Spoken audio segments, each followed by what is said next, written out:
감사하게도 한국 사회에서 코로나19 사태가 점차 잦아들고 있습니다. 미국이라든가 유럽, 옆 나라, 일본만 하더라도 지금 코로나19가 전혀 잡히지 않고 있는 그러한 상황을 생각하면 참 감사하면서도 한편으로는 참 마음이 그렇게 마냥 기쁘지만은 않습니다.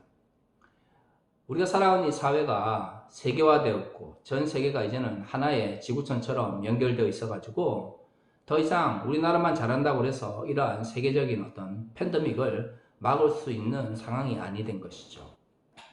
우리 빼기 이미 위험사회라고 하는 개념을 오래전부터 만들어놨지만 우리가 생각하는 그 위험사회가 예전에는 이런 그 환경의 변화라든가 아니면 원료의 고갈로 인한 경제적인 문제였다면 이제 점차로 이런 전 세계적인 환경의 문제가 결국 보건의 문제, 그 다음에 이런 전염병과 같은 사람들의 생명을 직접적으로 위협하는 방향으로 바뀌고 있다는 생각이 듭니다.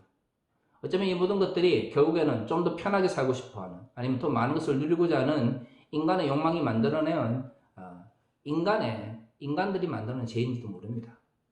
자연은 우리의 잘못된 행동이나 잘못된 삶의 방식에 대해서 반응을 하는 것이지 자연 스스로가 잘못된 것을 인간에게 주려고 하는 것은 아니라는 생각이 들어요. 이러한 관점에서 볼 때 그리스도인들은 이 코로나19 사태 이후의 사회에 대해서 좀 더 고민하면서 현실을 준비해야 된다는 생각이 들었습니다. 제가 이번에 코로나19 사태를 보면서 한 가지 느낀 것은 기독교 내에서는 신천지 문제가 엄청나게 컸지만 사실 신천지 문제가 그 이전에는 없었나 이거죠. 이단으로서 아니면 사이비 종교로서 신천지의 문제는 굉장히 심각했습니다. 그래도 불구하고 이것이 사회적 문제가 되지 않았던 것은 적어도 신천지의 문제가 기독교 내의 교리적 문제일 수는 있었지만 이것이 사회적 환경 속에서 믿지 않는 사람들에게 윤리적 문제로 다가가지는 않았던 것이죠. 코로나19 사태에서 신천지 문제가 불거지게 된 것은 그들의 삶이 사회적인 어떤 규범과 비교해 볼 때 비윤리적인 성향을 가졌기 때문입니다. 종교적 문제는 기본적으로 종교 내에서는 심각할지 모르겠지만 그 종교를 믿지 않는 사람들 입장에서는 그렇게 심각한 문제가 아닙니다. 종교의 문제가 믿지 않는 사람들에게도 심각하게 받아들여질 때는 그 종교가 뭔가 사회적 윤리에 비춰볼 때 문제가 생겼을 때인 것이죠. 그것은 2000년 전이나 지금이나 동일합니다. 오늘 본문을 보시죠. 우리는 지금까지 제2차 전도여행에 대해서 성경을 살펴보고 있습니다. 우리가 바울의 전도여행을 3차까지 나누지만 실제로 1차 전도여행은 바울 중심의 전도여행이었다기보다는 바나바 중심의 전도여행이었다는 걸 알 수가 있죠. 그렇기 때문에 키프로스라고 하는 바나바와 마가 요한이 익숙한 지역에서 전도여행을 했던 것이고요.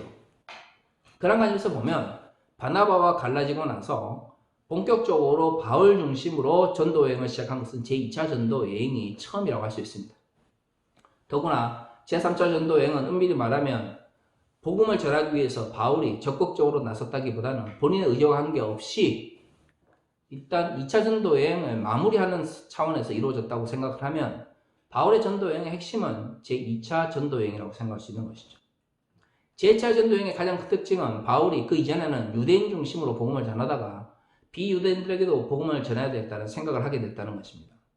다시 말해 1차 전도여행 때는 어떻든 유대인 회당을 중심으로 복음을 전했고 또 거기서 복음을 전할 때 중심은 뭐였냐면 유대인들이었습니다. 그러다가 제1차 전도여행을 경험하고 그 가운데서 비유대인들이 하나님께로 돌아오는 것을 경험한 이후에 제2차 전도여행에서 바울의 시각이 많이 달라지게 되는 것이죠. 하지만 그럼에도 불구하고 제2차 전도여행 초기에도 보면 유대인들을 중심으로 복음을 전했던 바울의 모습을 알 수가 있습니다. 그러다가 제2차 전도여행 중반부를 넘어서 후반부로 가면 갈수록 유대인보다는 비유대인에 대한 관심이 커져가는 것을 알 수가 있는 것이죠.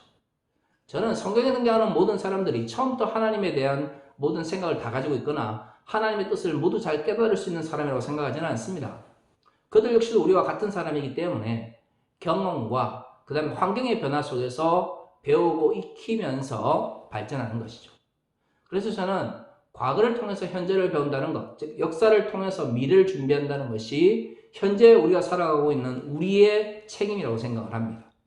그래서 역사가 의미가 있는 것이고 현재가 중요한 것이며 미래를 준비할 수가 있는 것이죠. 오늘 본문을 보면 바울이 이 갈리오라고 하는 비유대인 이 총독과 만나는 이야기가 나옵니다. 바울이 원래 이 사람을 만나려고 했던 것이 아니라 바울이 복음을 전하다 보니까 바울을 시기했던 유대인들이 이 갈리오라고 하는 총독 앞에서 바울을 데리고 와서 처벌을 줄 것을 이야기하는 것이죠. 다시 말해 유대인 내부의 종교적인 문제로 인하여 총독 앞에 쓴 것입니다. 제가 여러 번 말씀드렸지만 지금은 우리가 유대교와 기독교가 서로 다르다고 생각을 하고 가톨릭과 개신교 사이에도 큰 차이가 있다고 이야기를 하지만 이 바울의 전도 여행 초기 적어도 2차 전도 여행 전기만 하더라도 유대교와 기독교가 명확하게 구분되지 않았습니다. 그렇기 때문에 사도들도 정결법을 지키려고 한 것이고요. 바울 역시도 유대인들 중심으로 복음을 전하려고 한 것이죠. 그렇기 때문에 이 갈리오 앞에 섰을 때 많은 유대인들은 자신들에게는 종교적으로 엄청나게 중요한 문제였지만 비유대인 갈리오의 입장에서는 유대교 내의 문제였다는 거예요. 로마가 제국을 이뤘던 것은 다양한 이유가 있습니다. 하지만 어느 제국이든 그것이 오랫동안 지속이 되려면 문명이 없이는, 즉 높은 수준의 문화가 없이는 지속될 수가 없습니다. 로마가 조그마한 도시국가에서 제국을 이루게 된 것은 그리스 문화를 수용하면서 로마 문화를 융성시켰기 때문입니다. 이와 함께 족속국에 대한 엄격한 통제보다는 관용 정책을 펼치기 시작했는데요. 로마의 법을 지키고 로마의 규칙을 사람들에게 로마 시민권을 줘서 원래 지배국의 사람들과 동일한 권리를 누릴 수 있도록 해줬습니다. 로마는 굉장히 제국을 만드는 과정 속에서 놀라운 정치수를 보여줬는데요. 그 중에서 가장 중요한 것이 이 세금을 잘 내고 로마법을 지키는 사회적 측면에서 속국들이 잘 따라오면 종교적 측면에서는 꽤 많은 자유를 줬던 겁니다. 근데 이게 굉장히 좀 복잡한 게 뭐냐면 2000년 전에는 종교와 정치가 명확하게 구분되지 않았던 시대예요.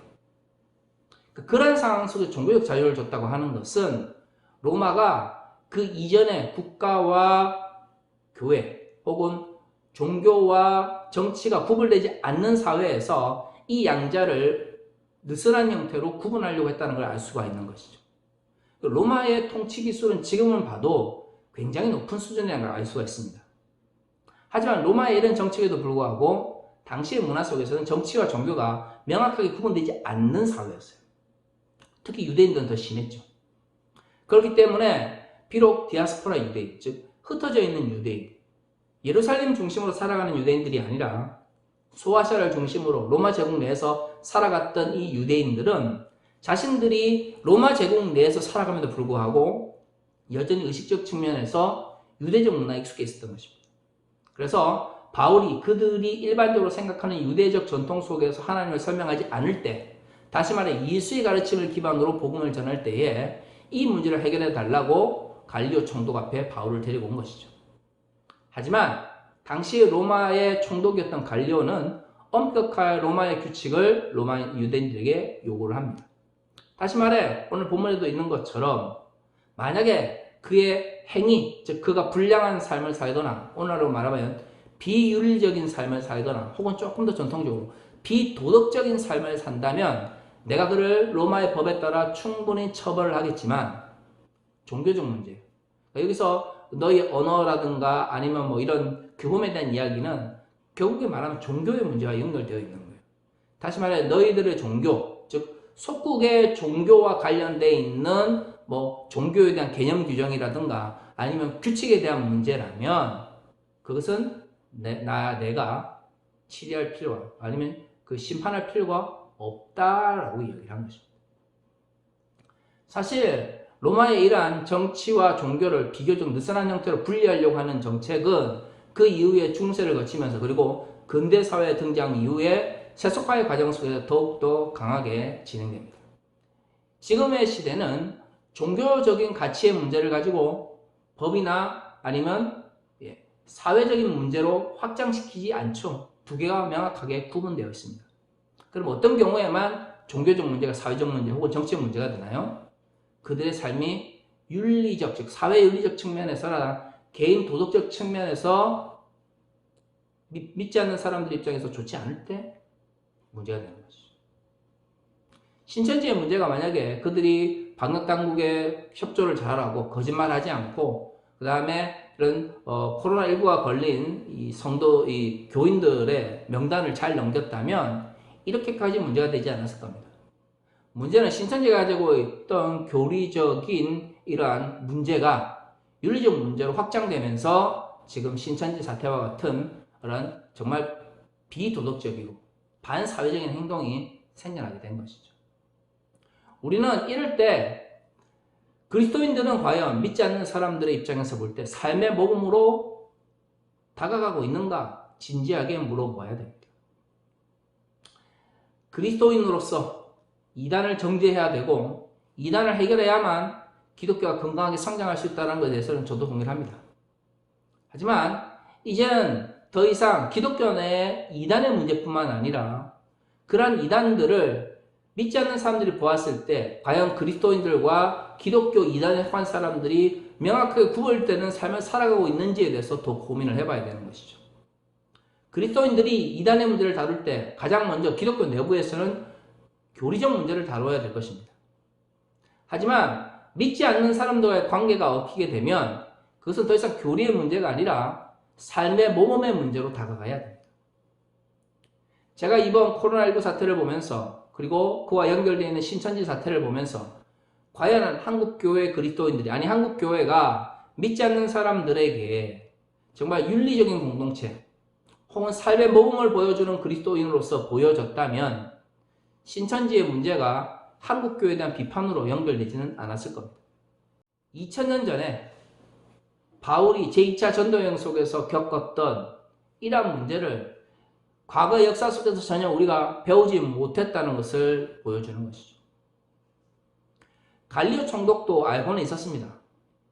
종교적인 문제와 정치적인 문제 아니면 이 교리적인 문제와 사회적인 문제가 유대적 문화 속에서는 엄격하게 구별될 수 없다는 것을. 하지만 그렇다고 해서 다양한 종교가 또 다양한 종교인들이 함께 살아가는 로마 제국의 총독으로서 종교적인 문제를 해결해주기 위해서 바울을 처벌할 수는 없었던 것이죠. 오늘 이건 우리가 본문 뒤쪽을 보면 이 회당장을 끌고 와서 유대인들이 이렇게 핍박하는 모습을 보고 있지 않습니까? 그때 이 갈리오 총독이 아무런 말을 하지 않습니다. 다시 말해서 이 갈리오 총독이 유대교에 대해서 전혀 몰랐다면 아마도 이런 식으로 회당장을 때리는 행위에 대해서 막았을 겁니다. 하지만 갈리오 총독 역시도 유대교에 대한 기본적인 인식을 가지고 있었던 것이죠. 교리적 측면까지는 몰라도 종교의 문제와 사회적 문제가 서로 엄격하게 분리되어 있지 않다는 것 정도는 알고 있었습니다. 그래서 유대인들의 원성을 잦아들게 하기 위해서 회당장을 때리는 것을 막지 않은 것입니다. 하지만 기본적인 원칙은 지켰던 것이죠. 다시 말해 종교적인 문제, 그 다음에 종교와 연결되어 있는 속국의 문화의 문제에 대해서는 로마의 관리들이 개입을 하지 않는다. 우리가 바울의 전도여행을 통해서 배워야 되는 것, 오늘 우리가 본문을 통해서 배워야 되는 것은 그때나 지금이나 우리의 삶, 그리스도인의 삶은 단순히 교회 내에서의 삶이 아니라 교회 밖에 믿지 않는 사람들의 관계 속에서 이루어진다는 것이죠. 문제는 한국교회가 너무나 보이는 교회, 특히 건물로서의 교회에 집착하면서 비그리스도인과의 관계를 외면하는 데서 문제가 발생하게 된 것입니다. 우리끼리 모여서 더구나 건물로서의 교회에 집착을 하면서 많은 사람들이 모여 회중 예배를 드리고 많은 사람들이 모여 힘을 가지는 것처럼 보였을 때 교회가 교회로서의 정체성을 상실한 상태에서 이익 집단하는 것이죠. 그리고 자신들의 이익에 위협을 줄 것 같은 방역당국의 권고에 대해서 종교 핍박이나 기독교 탄압의 프레임을 내는 것입니다. 이것은 교회가 이미 자신의 정체성을 상실해 가고 있다는 증거죠. 지금 우리가 고민해야 되는 것은 기독교 내부에서는 이 이단의 문제를 어떻게 해결할 것인가에 대한 고민을 해야 됩니다. 하지만 동시에 기독교인과 이단에 속해 있는 사람들이 어떻게 믿지 않는 사람들의 눈에 비칠 것인가에 대한 고민을 해봐야 되는 것이죠. 단순히 교리가 다르다가 그렇기 때문에 기독교와 신천지를 구분해 달라는 것이 아니라 그리스도인들의 삶이 반사회적이고 반윤리적인 신천지 교인들과 비교해 볼 때 전혀 다른 믿지 않는 사람들의 입장에서도 삶의 모범으로서 보여져야 합니다. 그럴 때만 근본적인 이단의 문제를 해결할 수 있는 것이죠. 사람들은 삶의 모범을 이야기하면 엄청나게 높은 수준의 윤리적 의식이나 엄청나게 높은 수준의 도덕 의식을 생각을 합니다. 하지만 현대인들은 알고 있습니다. 이 세속화된 사회 속에서는 기본적인 상식의 선에서 종교인들이 활동하는 것만으로도 충분히 비그리스도인들에게도 뭐예요? 감동을 줄 수 있게 되는 것이죠. 사실 그것은 굉장히 안타까운 겁니다. 믿지 않는 사람들이 그리스도인들에게 굉장히 높은 수준의 삶의 모범이나 높은 수준의 윤리의식 혹은 도덕의식을 요구하는 것이 당연한 것인데 21세기에 살아가는 이 한국사회 그리스도인들은 믿지 않는 사람들에게 굉장히 좋지 못한 인상을 많이 준 것이죠. 그러다 보니 그리스도인들 중에서 상식적인 선에서 종교적 삶을 살아가거나 상식적인 선에서 사회적 삶을 사는 것만으로도 그들에게는 굉장히 강렬한 인상을 남게 된 것입니다. 안타까운 현실이지만 우리가 냉철하게 오늘날의 한국교회를 바라봐야 돼요. 지금 한국교회는 과연 믿지 않는 사람들이 생각하는 상식이라는 측면에서 사회적 윤리나 정치의식, 시민의식을 얼마만큼 가지고 있습니까? 저는 한국교회가 지금 이렇게 몰락의 길을 걷고 있는 것이 단순히 교회에 잘 모이지 않기 때문이 아니라 그리스도인으로서 이 세상을 살아갈 때 믿지 않는 사람들에게 전혀 삶의 모범을 보여주지 못하고 있기 때문이라고 생각을 합니다. 이단의 문제는 교리의 문제가 아닙니다. 교리의 문제를 뛰어넘는 그 어떤 삶의 모습을 우리가 보여주지 못했기 때문에 많은 젊은이들이 이단에 빠지고 믿지 않는 사람들이 그리스도인과 이단에 속하 있는 사람들을 구별하지 못하게 된 것이죠. 그것은 21세기적 상황에서만 그런 것이 아닙니다. 2000년 전에도 그랬고요. 앞으로도 기독교라고 하는 종교가 남아있는 이상 언제나 기독교에 대한 평가는 그리스도인들의 삶의 모범을 통해서 이루어지게 될 것입니다. 너무나 전통적인 윤리, 전통적인 도덕의식을 실천하는 것을 삶의 모범이라고 말하지 않았으면 좋겠습니다. 이웃을 사랑하고 연약한 자를 돌보며 시민으로서 자신의 책임을 다하는 것, 그것만으로도 얼마든지 삶의 모범으로서 믿지 않는 사람들에게 감동을 줄 수가 있습니다. 이제는 그리스도인들이 주의 말씀을 지키기 위하여 노력하는 그 노력이 교회에서뿐만 아니라 우리의 삶의 현장 속에서도 나타났으면 좋겠습니다. 사랑의 종교인 그리스도교, 끊임없이 인간을 사랑하고 인간이 인간답게 살아갈 수 있는 사회를 위해 노력하는 것, 그것은 교인으로서의 의무뿐만 아니라 시민으로서의 의무라고 저는 생각을 합니다.